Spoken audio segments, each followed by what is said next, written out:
Siap dulu. Siap. Selamat pagi Bapak. Ya, selamat pagi.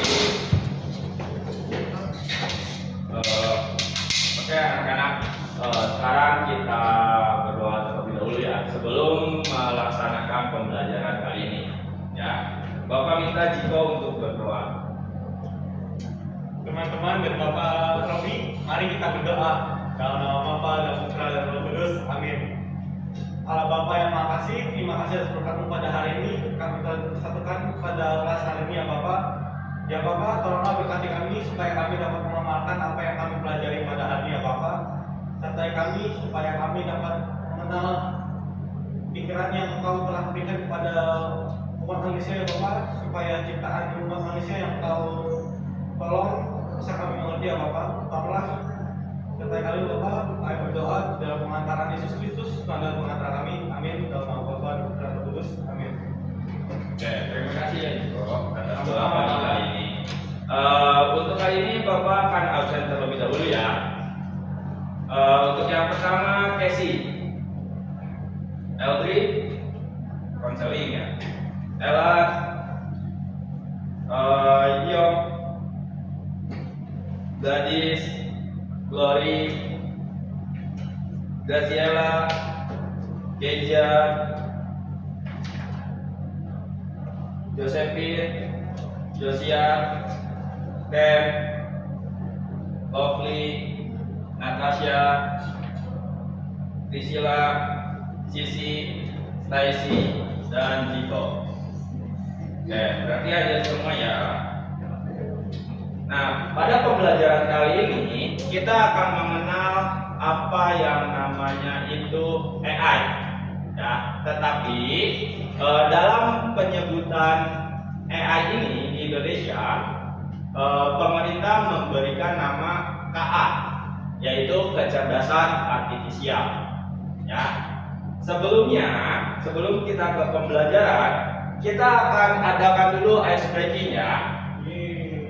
Di mana di dalam ice breaking ini Bapak akan membagi dua kelompok, yaitu kelompok 1 dan kelompok 2. Di mana dalam aturan ice breaking ini kalian bisa yang kelompok 1 akan menirukan robot. Yang kedua, kelompok kedua ini kalian akan menirukan manusia. Ya, manusia pada umumnya. Oke, sekarang yang ada di sebelah kanan Bapak bisa pindah terlebih dahulu ke sini, ke kiri.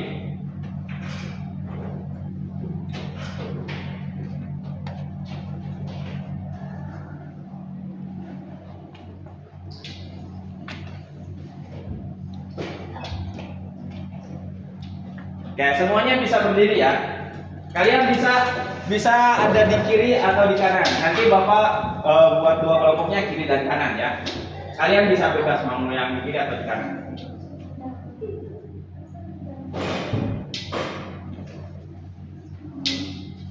Oke, boleh munduran sedikit supaya ada jarak dari antara kalian itu, supaya ada jarak.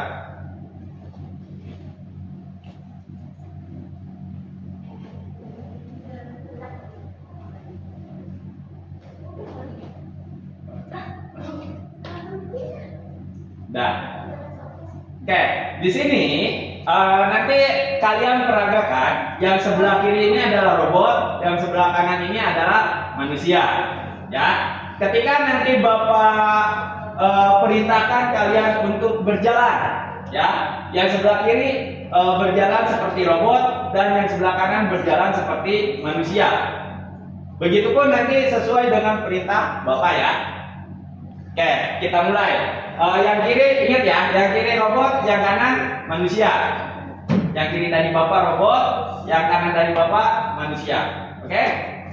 Nah, sekarang coba kalian praktekkan bagaimana robot dan manusia melompat.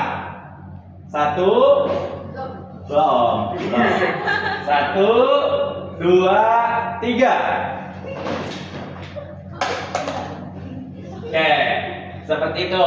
Terus sekarang yang kedua, coba kalian praktekkan bagaimana cara kalian cara robot dan manusia itu berjalan. 1, 2, 3. Oke. Nah, sekarang coba mundur kembali. Oh, kayaknya semuanya robot ya. Ya, mundur kembali. Oke, sekarang kita dibalik ya. Yang sebelah kanan Bapak itu adalah robot dan sebelah kiri Bapak itu adalah manusia. Ya. Sekarang coba kalian praktekkan bagaimana kalian berjalan. Ingat ya, yang sebelah kanan robot, yang sebelah kiri manusia. 1, 2, 3. Nah, kembali lagi ke belakang.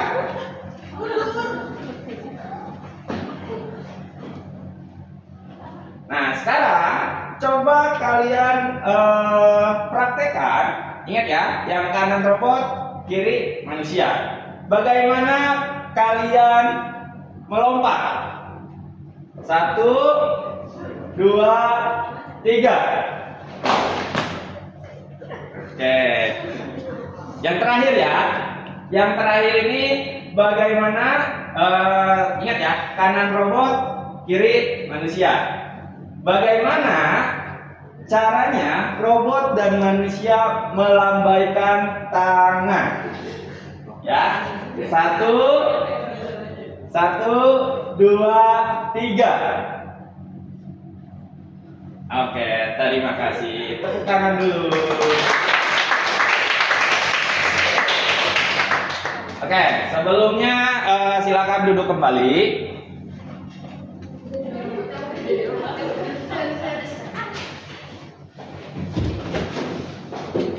Oke, setelah melakukan ice breaking, di sini kita akan melihat dulu tayangan video.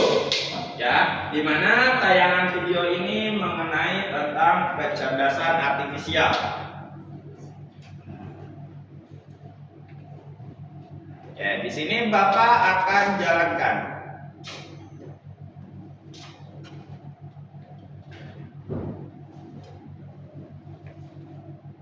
Disimak ya. Di tahun 2050, AI mengambil alih dunia. Robot-robot melawan dan menguasai jalanan. Manusia yang selamat diburu habis-habisan. Akankah kita bisa bertahan? Oke. Jangan takut dulu. Ini cuma AI yang ada di film-film. Nyatanya, mereka nggak senyelemin itu. Tapi, apa iya? Apakah ada ancaman tersembunyi dari AI?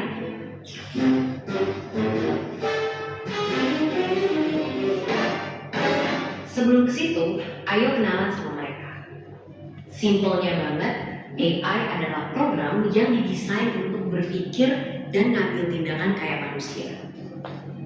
Mereka bahkan bisa belajar sendiri lewat latihan yang dikasih programnya, biar bisa diajak ngobrol, ngolah informasi, sampai punya kesadaran selevel anak bayi. Dan fitur-fitur keren inilah yang bikin CEO Tesla sampai prediksi kalau AI bisa lebih pintar dari manusia. Yang sebenarnya ini juga bisa jadi tanda bahaya, seperti yang pernah dibilang oleh sang perumus theory of everything. Tapi, apakah dunia akan segera hancur karena AI?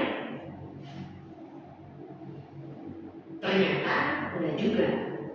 Karena bukan memburu manusia, tapi mereka bakalan jadi pesaing kita di pekerjaan. Dan kalau kita merasa pekerjaan kasar yang terancam dan yang industri kreatif itu aman, coba pikir lagi deh. Karena sekarang udah ada program yang bisa bikin gambar apapun sesuai instruksi dalam hitungan detik. Dia yang bisa bikin lagu tanpa perlu les musik, atau sampai program yang bukan cuma bisa bikin caption yang instan, tapi juga bisa nulis buku dalam 24 jam. Jadi, apakah para desainer, musisi, sampai penulis juga akan segera digusur oleh AI?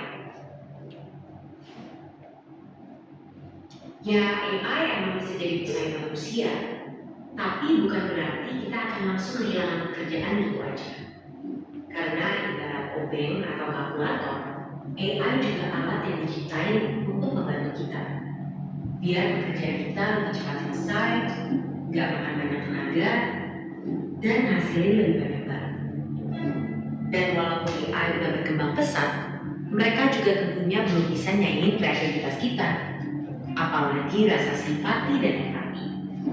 Bakat-bakat inilah yang harus dilatih sama generasi muda biar bisa jalan beriringan dengan perkembangan teknologi. Dan topik ini juga lah yang jadi satu bahasan penting yang didiskusiin sama para pemimpin dunia di G20 tahun ini. Salah satunya lewat diskusi pemuda negara-negara G20, yaitu Y20, yang fokus ningkatin skill dan literasi pekerja di bidang digital sampai ke bahasannya orang muda buat mikirin cara beradaptasi dari tantangan derasnya laju perkembangan teknologi. Hasil diskusi yang sudah dilakukan bulan-bulan ini akan diserahkan dalam bentuk rekomendasi yang fokus ke 4 isu prioritas. 2 diantaranya tadi membahas tentang ketenagakerjaan pemuda dan transformasi digital. Dokumen ini nantinya akan dibawa oleh Pak Presiden Jokowi untuk didiskusikan lebih lanjut dalam Forum G20 di Bali pada November 2022 yang harapannya nanti hasilnya bisa dirasain sama seluruh warga negara-negara G20 lainnya. Jadi itulah dia AI dan segala ceritanya, mulai dari tantangan sampai peluangnya. Selain kita perlu melajari dan menyikapi AI dari kedua sisi, kita juga harus punya sifat satu ini, ya, curiosity. Sebagai generasi muda harus terus penasaran sama perkembangan teknologi, biar bisa beradaptasi dan ikut ambil bagian. Karena kalau kita cuek dan terlalu terlena sama kecanggihannya, bukannya nggak mungkin di masa depan nanti kita semua bakal jadi pengangguran. Dan seperti biasa, terima kasih. Oke, setelah menonton video, sekarang coba kalian nyalakan komputernya dan buka Microsoft Word-nya.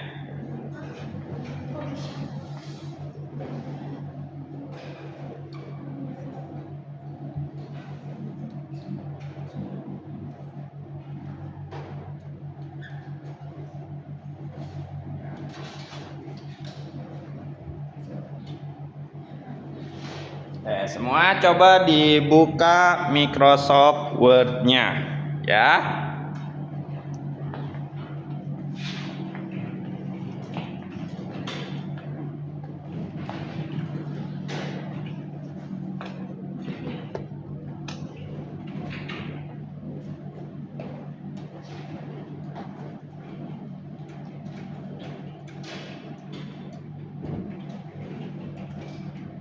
Udah semua dibuka? Ayo, semuanya dibuka Microsoft Word-nya.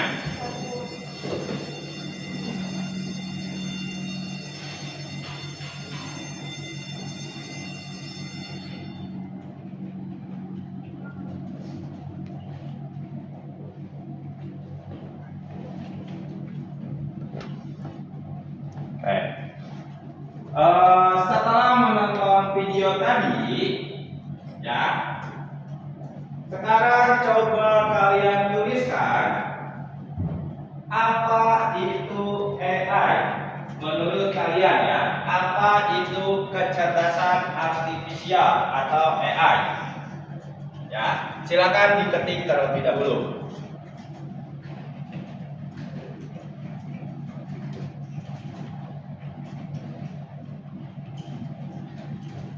Sekali lagi, yang pertama, apa itu AI atau apa itu kecerdasan artifisial? Menurut kalian setelah menonton video tadi, ya.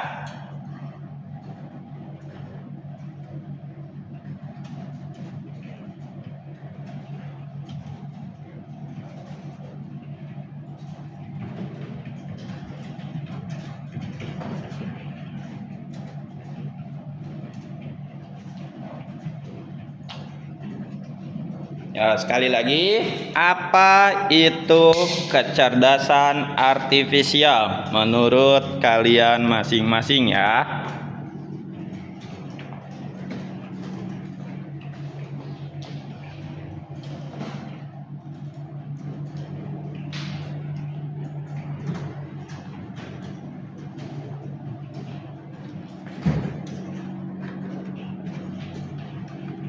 Apakah sudah?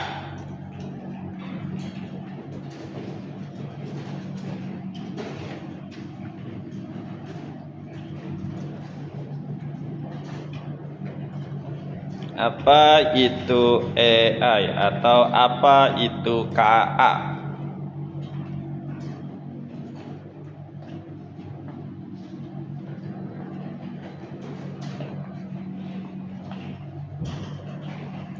Oke.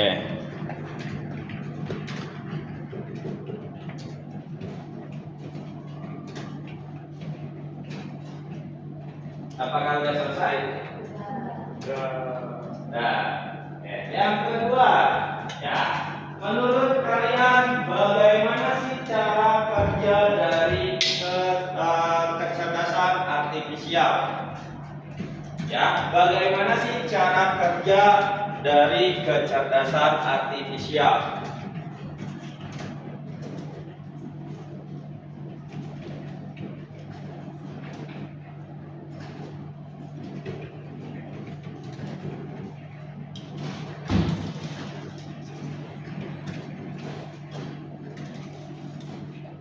Sekali lagi, bagaimana cara kerja dari kecerdasan artifisial atau cara kerja dari AI itu sendiri?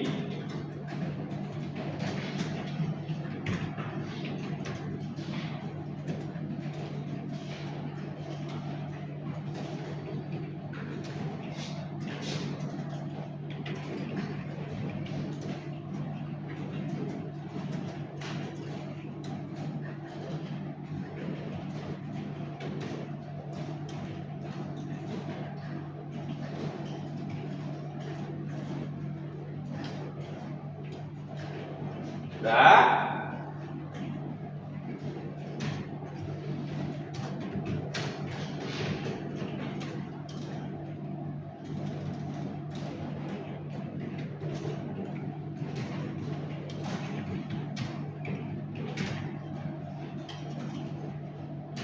Apakah sudah?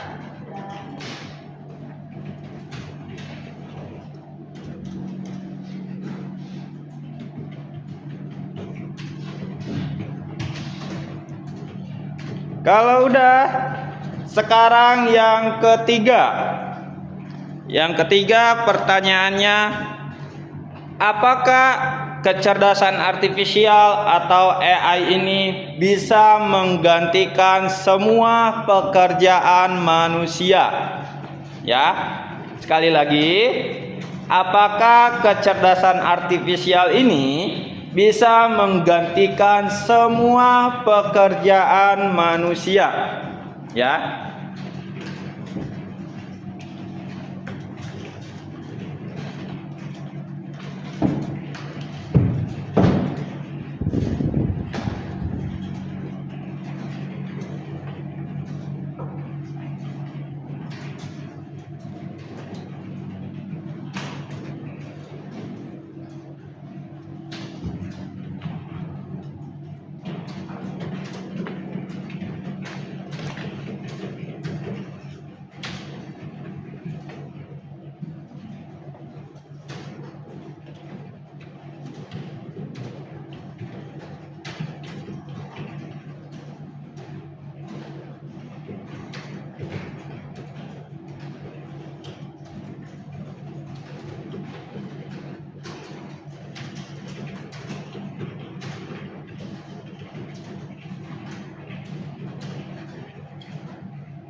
Sudah?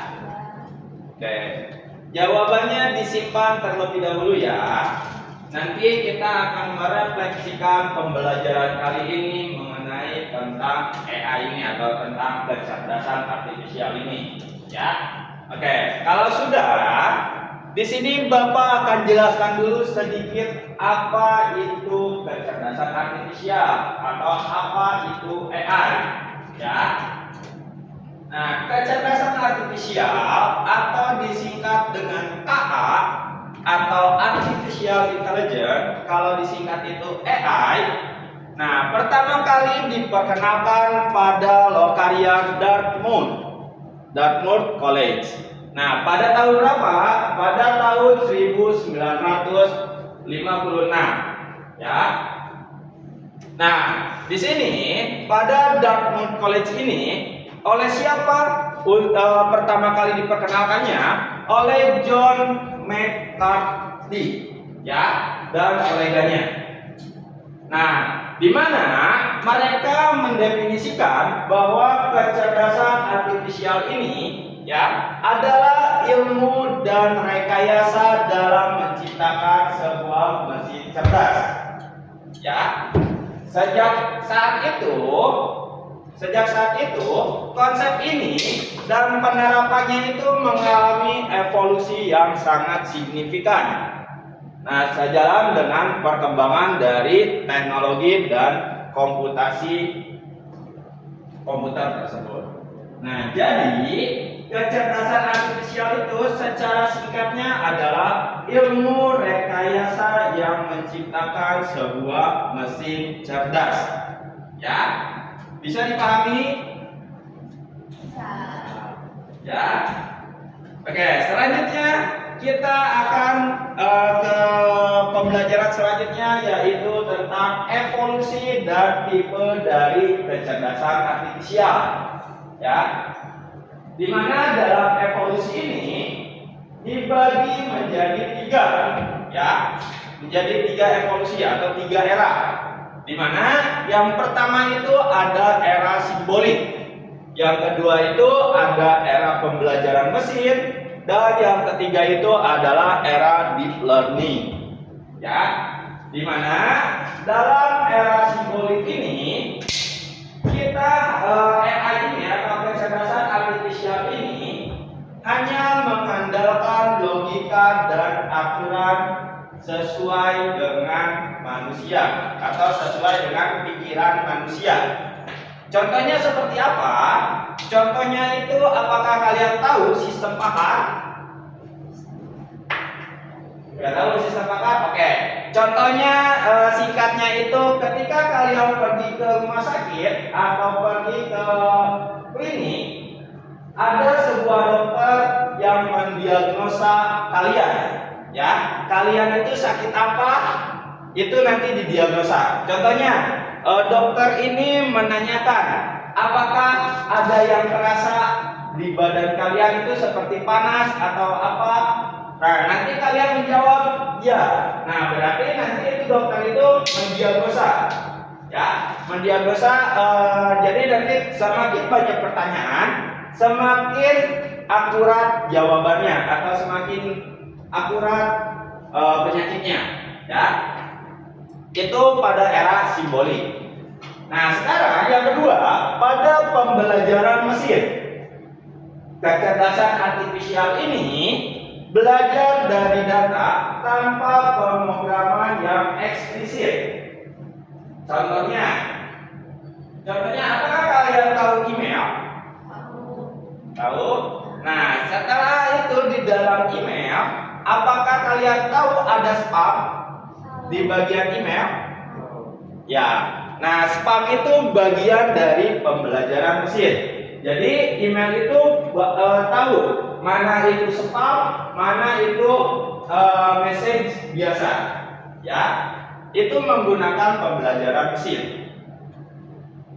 Nah, yang ketiga ada namanya era deep learning. Era deep learning ini, kecerdasan artifisial mencapai puncaknya dengan menirukan jaringan saraf.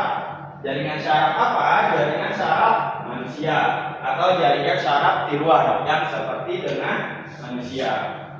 Nah, saraf tiruan ini diperdalam di bagian deep learning-nya, yaitu deep learning ini sekali lagi kecerdasan artifisial yang mencapai puncaknya dengan menirukan jaringan saraf, ya. Nah, contohnya apa untuk deep learning ini? Yaitu yang sekarang kalian sering pakai. Apa?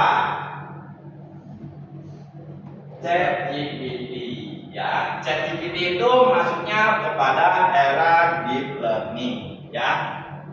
Nah, selanjutnya setelah era ini ada tipe-tipe dari kecerdasan artifisial, ya. Yang pertama itu ada ANI atau Neural, ya. Nah, kecerdasan artifisial ini sangat lemah atau kecerdasan artifisial ini lemah.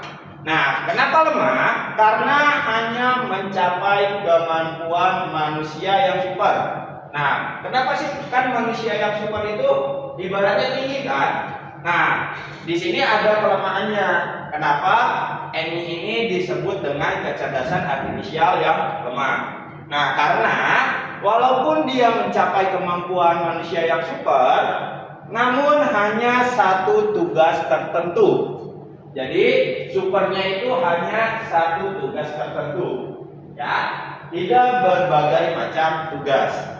Nah, yang kedua itu ada AGI atau general, ya. General ini kecerdasan setingkat manusia secara menyeluruh dan dapat melakukan tugas apapun yang dilakukan oleh manusia, ya. Seperti apa? Ada yang tahu seperti apa? Seperti apa? Ada yang tahu? Seperti robot-robot yang ada di luar sana. Dia bisa menggantikan pekerjaan manusia. Contohnya di dalam restoran sekarang digantikan oleh robot, ya. Jadi itu tuh kecerdasan setingkat manusia secara menyeluruh dan dapat melakukan tugas apapun yang dilakukan oleh manusia. Nah, yang ketiga itu ada ASI. ASI ini bersifatnya super. Nah, kecerdasan mesin ini yang jauh melampaui kinerja kognitif manusia dalam hampir semua bidang, ya. ASI ini kemungkinan akan ada di masa yang mendatang, ya. Jadi semua pekerjaan atau semua kegiatan bisa dilakukan dengan kecerdasan artifisial ini, ya. Sampai sini apakah ada yang ditanyakan dulu? Tidak. Ada yang ditanyakan dulu? Paham. Tidak. Ya, paham. Sudah. Oke. Nah, sekarang selanjutnya adalah fungsionalitas dari kecerdasan artifisial, di mana yang pertama itu ada yang namanya reaktif mesin, ya. Nah, pada reaktif mesin ini sistem kecerdasan artifisial tanpa memori, ya, digunakan untuk melakukan tugas sangat spesifik. Contohnya yang sering kalian gunakan sekarang ada yang namanya mesin pencarian pada Netflix atau mesin pencarian pada YouTube atau sistem rekomendasinya. Nah, itu termasuk ke dalam reaktif mesin, ya. Nah, dalam reaktif mesin ini nanti dia contohnya kalian akan melakukan pencarian terhadap lagu di YouTube, contohnya, ya. Contohnya kalian mencari lagu Iwan Fals, ya. Nah, ketika kalian sudah mencari lagu Iwan Fals, terus di hari berikutnya kalian ingin mencari lagi, maka sebelum ke pencarian ada rekomendasi di tampilan YouTube, ya. Nah, itu termasuk ke dalam reaktif mesin. Nah, yang kedua ada limited memory, di mana limited memory ini dapat meningkatkan mengingat kejadian dan keluaran yang terjadi sebelumnya. Contohnya ada Gemini, ada ChatGPT, dan kecerdasan artifisial lainnya. Nah, di mana di dalam ChatGPT, coba nanti kalian lihat di bagian tampilan awal, di samping kirinya itu terdapat sebuah library, ya, di mana library itu yang pernah kalian tanyakan kepada ChatGPT tersebut, ya. Nah, itu masuknya ke limited memory. Nah, di dalam ChatGPT atau Gemini ini, dia memiliki batasan-batasan tertentu. Contohnya, kalau kalian membuat sebuah foto di ChatGPT, kalian tidak bisa mencari lebih dari 5 kali ya membuat foto. Nah, kalau tulisan juga, kalian hanya bisa mencari 30 lebih lah, 30 atau 40 form di ChatGPT. Ya, setelah melewati itu, maka akan ada tulisan upgrade ChatGPT Pro. Ya, setelah itu nanti kalian tidak bisa menuliskan prompt lainnya. Ya, setelah keluar dari ChatGPT Pro itu. Nah, yang ketiga itu ada theory of mind. Theory of mind ini memahami pemikiran dan emosi entitas lain. Nah, ini belum ada di dunia ya. Di sini kan ini belum terrealisasi karena kecerdasan artifisial ini belum memiliki emosi ya. Sekarang yang terakhir ada self aware, di mana self aware ini kecerdasan artifisial memahami kondisi internal dan sifatnya sendiri beserta emosi dan pemikiran manusia. Berarti ini juga masih belum terrealisasi ya, karena belum memiliki emosi.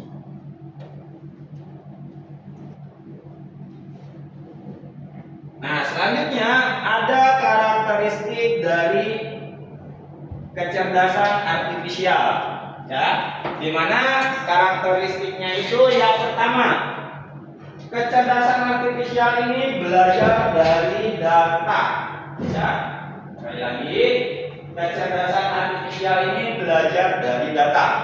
Nah, semakin banyak data yang kalian masukkan atau data yang dianalisis oleh kecerdasan artifisial, maka semakin baik pula kemampuannya dalam menyelesaikan tugas-tugas tertentu. Ya.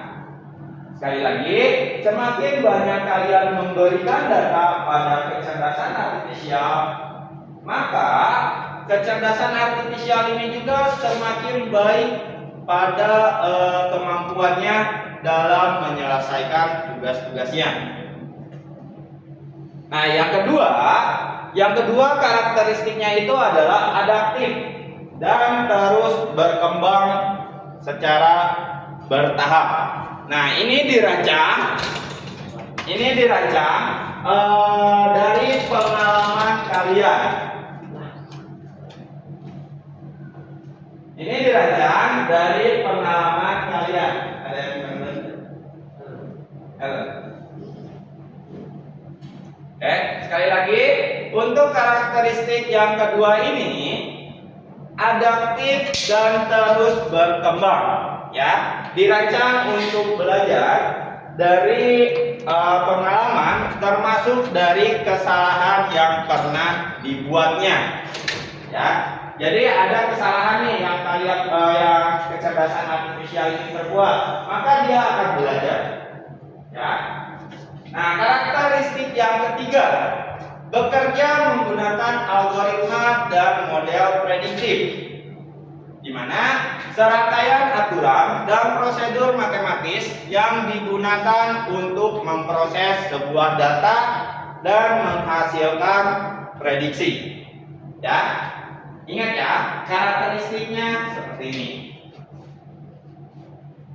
Selanjutnya ada ada prinsip dasar dan cara kerja dari kecerdasan artifisial. Ya, untuk prinsip dasarnya itu dan cara kerja dari kecerdasan artifisial itu ada 3, ya. Dimana yang pertama ada input, yang kedua ada proses, dan yang ketiga ada output. Ya, dimana di dalam input ini kecerdasan artifisial akan melakukan atau mengambil informasi yang menjadi bahan belajar bagi mereka atau bahan belajar dari kecerdasan artifisial. Nah, data ini bisa apa aja sih? Bisa berupa teks, bisa berupa gambar, bisa berupa suara, angka, ataupun aktivitas pengguna lainnya. Nah, yang diperoleh dari berbagai sumber. Bisa dari sumber internet, dari Google, bisa juga kalian memasukkan inputan langsung kepada ChatGPT tersebut. Ya.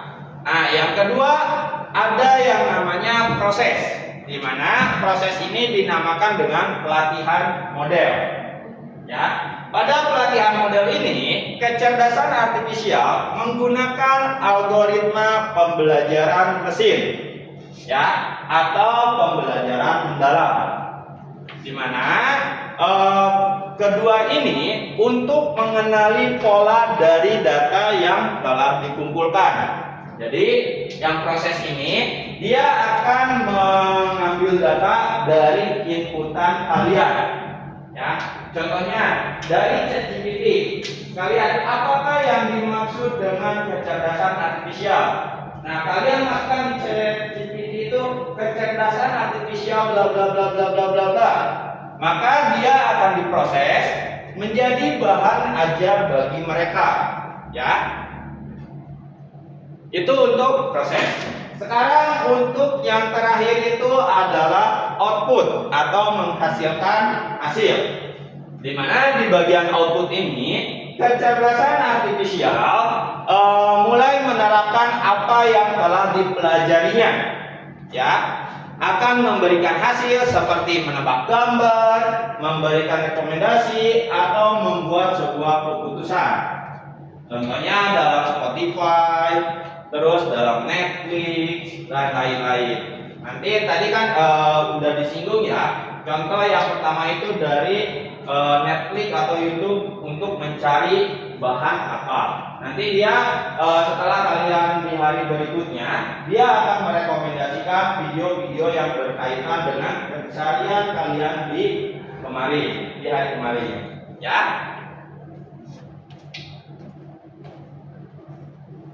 Sampai sini ada yang ditanyakan dulu? Tidak. Nah, sekarang ada beberapa perangkat yang populer dalam kecerdasan artifisial. Contohnya dalam content creation. Di sini ada yang namanya copy.ai. Terus dalam bidang marketing ada yang namanya outranking, ya.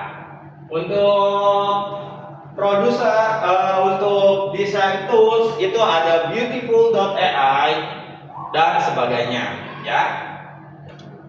Ada yang ditanyakan terlebih dahulu? Tidak. Nah, untuk pembelajaran kali ini sudah sampai saat ini terlebih dahulu ya, dalam pembahasan kali ini dulu. Nah, untuk minggu depan Bapak minta kalian mencarikan perangkat-perangkat kecerdasan artifisial, ya. Mulai dari contohnya dalam bidang pendidikan apa perangkat kecerdasan artifisialnya, terus pada bidang konten kreator apa kecerdasan artifisialnya, terus dalam membuat musik apa kecerdasan artifisialnya, dan lain-lain, ya. Nah, untuk pertemuan berikutnya kita akan bahas perangkat-perangkat tersebut. Paham sampai sini? Oke.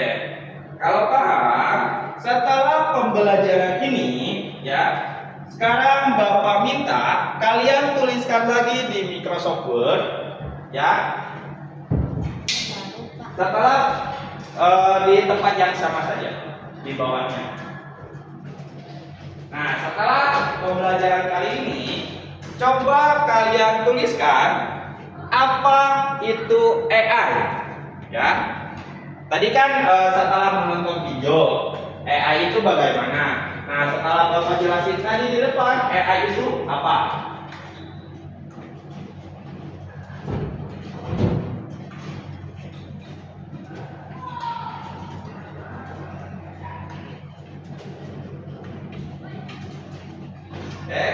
Apa itu AI?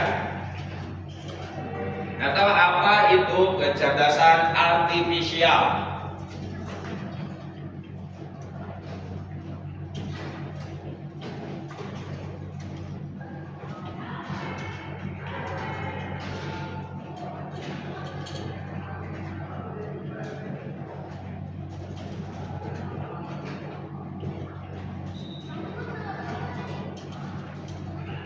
Apakah sudah? Belum.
Apakah sudah?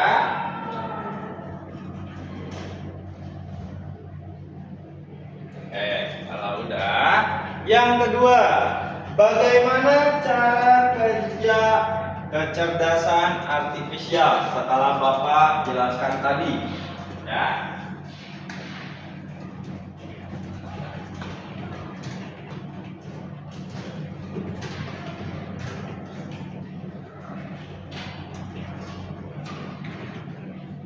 Sekali lagi, bagaimana cara kerja dari kecerdasan artifisial setelah Bapak jelaskan tadi?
Good.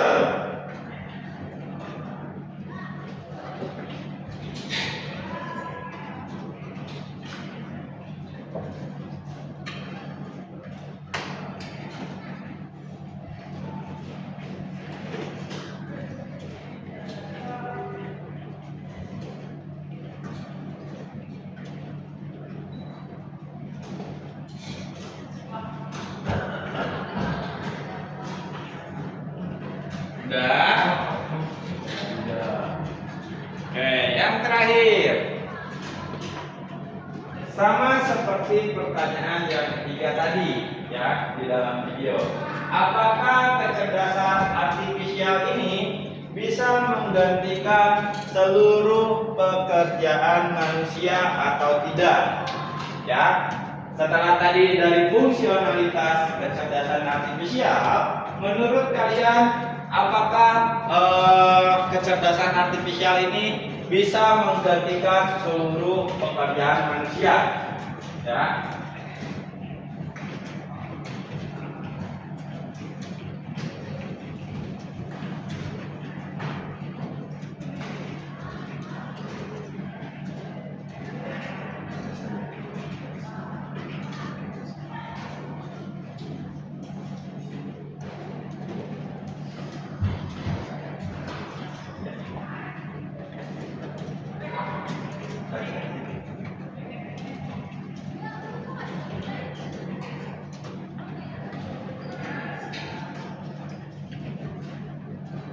Apakah sudah? Belum.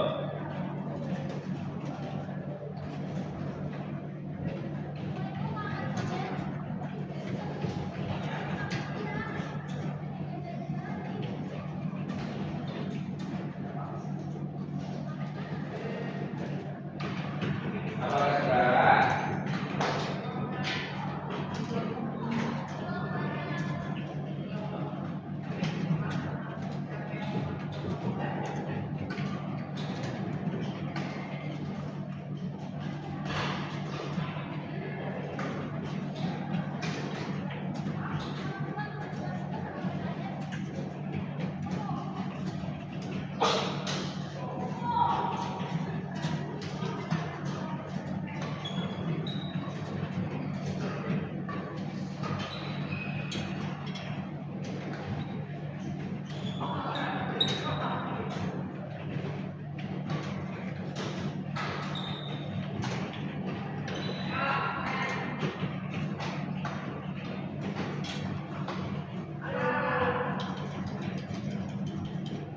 Sudah?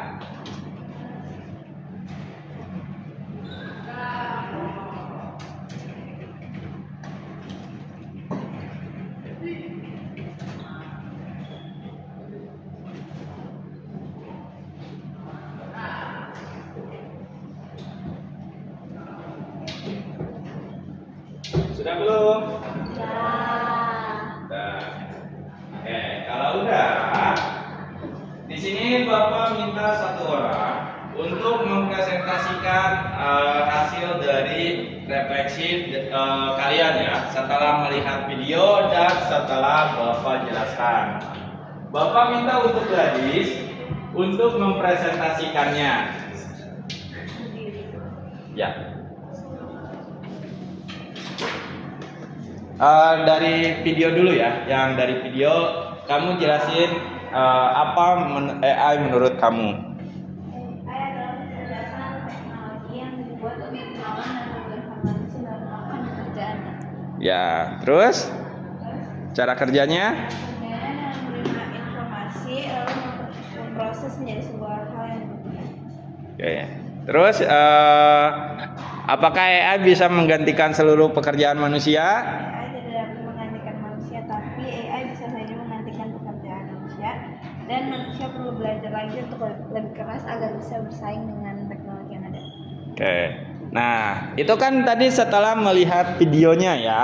Sekarang coba kamu jelaskan lagi. Tadi setelah Bapak berikan penjelasan.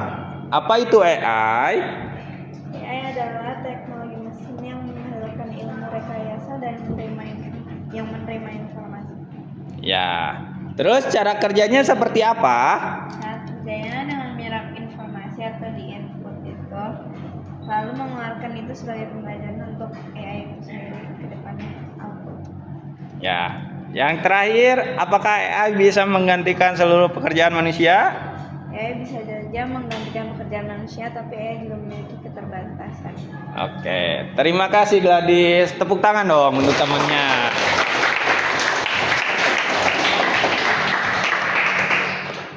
Oke, untuk pembelajaran AI hari ini, Bapak cukupkan sampai di sini ya. Diingat lagi untuk minggu depan, kalian cari perangkat-perangkat tentang kecerdasan artifisial ya.